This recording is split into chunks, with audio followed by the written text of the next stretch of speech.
Es lief ganz heiß durch die Adern. Als wenn man so ganz heißes Blut durch die Adern hat. Und den ganzen Kreislauf durch. Das ging rundum, also den ganzen Kreislauf durch. Ein ganz heißes, das wurde einem ganz, und anschließend kalt und wieder heiß. Also ein ganz, ganz merkwürdiges Gefühl war es schon.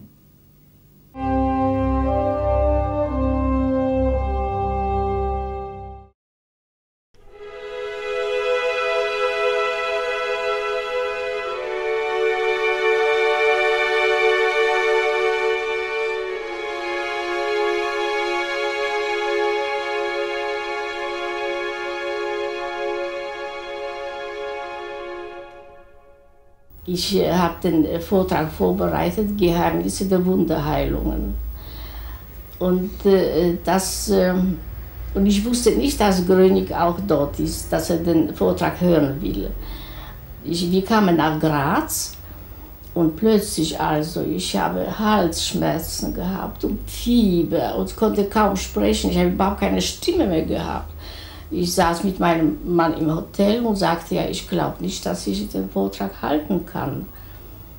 Und er sagte, ja, gehst mal hin und sagst, jemand anderes soll das Manuskript lesen. Ich habe ja ein Manuskript gehabt.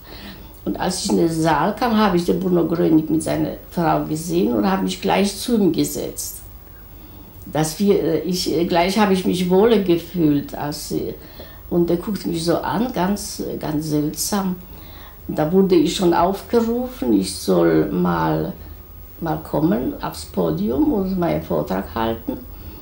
Und dann sagte ich zum Bruno, bitte, bitte lesen Sie mir das Manuskript vor. Ich glaube, ich ersticke. Also ich habe so furchtbare Schmerzen im Hals und dass die Stimme mir versagt. Und da in der Zeit, bevor überhaupt ich das gesagt habe, und da hatte die Hand so über meinen Kopf gehalten. Alle Leute haben es gesehen, ich habe es gar nicht gemerkt. Das war so hier gerade über dem Kopf. Und dann drückte mir das Manuskript, das ich gegeben habe, damit er es liest, in die Hand, sagte, so geh jetzt rauf und spreche. Und ich befolgte das und ich war so überzeugt, dass das klappen wird, dass alle haben sich gewundert. Die wussten alle, dass es mir nicht gut geht, dass ich hohes Fieber habe. Ich kam aufs Podium ohne Lautsprecher überhaupt. Der Vortrag, also die Stimme war ganz, ganz klar. Laut, genug laut, dass ich ohne ein Mikrofon sprechen konnte. Und die Leute waren so richtig mal so ergriffen. Und der Bruno Grönig saß da und Tränen fielen. Also er war so gerührt. Und da war ich überzeugt. Da war ich von seiner Kraft so überzeugt, dass ich wirklich sagte, ich werde auch ein Buch schreiben und ihn erwähnen, auch in diesem Buch. Da sage ich, Herr Grönig, ich habe immer so Schmerzen auf der linken Seite. Da machte er so. Wenn ich da so, mit der Hand, genau so.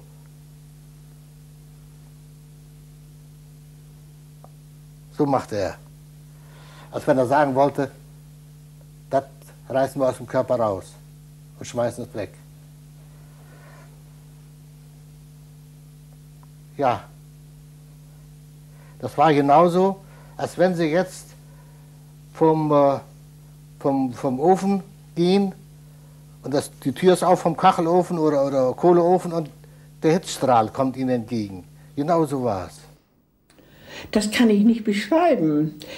Das kann ich einfach nicht beschreiben. Irgendwie ein ganz besonderer Mensch war er ja schon. Und vor allen Dingen, wie ich ihm die Hand gab, dass ich da gleich so ein Gefühl hatte, dass mir das ganz durch den ganzen Körper ging. Ich bin an sich eine resolute Person, was mir nie vorgekommen war vorher, dass ich das erleben durfte. Was war denn das für ein Gefühl jetzt? Heiß und kalt, es lief ganz heiß durch die Adern. Als wenn man so ganz heißes Blut durch die Adern hat. Und den ganzen Kreislauf durch. Das ging rundum, also den ganzen Kreislauf durch. Ein ganz heißes, das wurde einem ganz, und anschließend kalt und wieder heiß. Also ein ganz, ganz merkwürdiges Gefühl war es schon. Das habe ich nie wieder gehabt. Und wie haben Sie sich gefühlt jetzt, als Wunderbar. Sie rauskamen? Wunderbar. Wunderbar. Das muss ich schon sagen. Ganz, ganz leicht und beschwingt und wunderbar. Also eine unbeschreibliche Ruhe und ein Wohlgefühl. Also wenn man möchte sagen, man hätte immer bei diesem Menschen bleiben mögen. Man hätte ihn festhalten mögen, weil man so ein wunderbares Gefühl hat. Also man fühlte sich einfach so toll, das kannte man sonst gar nicht. So ein Wohlgefühl, alles fiel von einem ab und man war so ruhig und ausgeglichen. Und dann ein ganz herausragendes Moment war nachher immer, also wenn Bruno Gröning da war, ich hatte nie Hunger, nie Durst, war nie müde. Also der Körper war, als wenn er bis oben hin immer angefüllt war mit Kraft und als wenn man ewig satt war und ewig ausgeschlafen und nie durstig. Also sowas gab es gar nicht. Kein Hunger, kein Durst und keine Müdigkeit. Aber das muss ich auch noch sagen, wenn er da war, und es war ja sehr oft im Laufe der Jahre, 10, 15 Mal, da hatten wir niemals Hunger. Wir brauchten auch nicht essen. Wir hatten keinen Hunger. Wir hatten nie das Gefühl, dass wir essen mussten. Wir waren auch nicht müde. Wir brauchten nicht schlafen. Kam man aus diesem Vortrag, den er gehalten hat, da war man ein ganz anderer Mensch. Es ging alles viel leichter, es ging alles viel einfacher. Wenn wir zum Beispiel mal, wenn Bruno hier in Springe oder in Norddeutschland war, dann war er meistens ja hier in Springe 8 Tage bei uns. Glauben Sie mal nicht, dass wir haben kaum eine Nacht geschlafen. Wir haben mit Bruno gesessen bis 2, 3, 4 Uhr nachts unter die Dusche und am Morgen waren wir frisch wie ein Fisch im Wasser. Das haben wir 4, 5, 6 Tage durchgehalten. Keine Müdigkeit? Keine Müdigkeit, nichts. Ich kann mich nicht erinnern, dass irgendein Mensch gesagt hätte, er habe Hunger, er habe Durst, er wäre müde. Es war niemand müde. Wir waren so voll von Energie, von Freude, von dem Dasein, dass Bruno bei uns war. An solche anderen Dinge hat niemand gedacht in dem Moment. Da saß man so, das war schon nach 12, saßen die auf der Terrasse ganz still. Und der Strom kam so stark. Das war so das Ganze, das leuchtete alles da drumherum. Und er saß so ruhig, also dieser Frieden strahlte so einen Frieden aus, das kann man gar nicht beschreiben. Das kann man nur erleben. Und wer das einmal erlebt hat, der vergisst es in seinem ganzen Leben nicht. Es war ein richtiges familiäres Zusammensein, was wir hatten.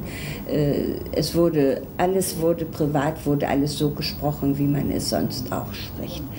Und das war eben halt so wunderbar. Es war gerade so, sie gingen auf Wolken, auf Watte. Also das ist, als wenn du schwebst.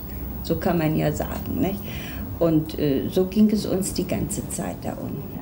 Wenn er da war, das war so ein Ausnahmezustand. Das war nicht wie auf dieser Welt, muss ich schon sagen. Es war eine andere Welt. Oder mindestens war es eine andere Ebene dieser Welt. Wir waren dann anders. Wir dachten auch nicht an Geld und Gut. Wir dachten nicht an Zeit und Arbeit, nicht an Kummer, an Sorgen, die man ja immer hat. Nicht an Ärger oder Neid. Es war nichts da. Wir waren einfach zufrieden und ruhig. Ruhig, das war auch sehr wichtig. Wir waren ruhig. Wir waren an sich beide unruhige Menschen, mein Mann und ich. Und dann waren wir ganz ruhig und wir waren zufrieden.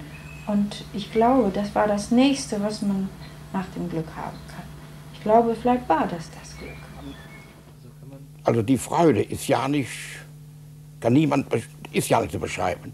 Das kann man in Weihnachten oder an der freudigste Tag meines Lebens, wo ich gesund aus dem Krieg zurückkam, der war nicht so freudig wie dieser Tag, was ich da erlebt habe.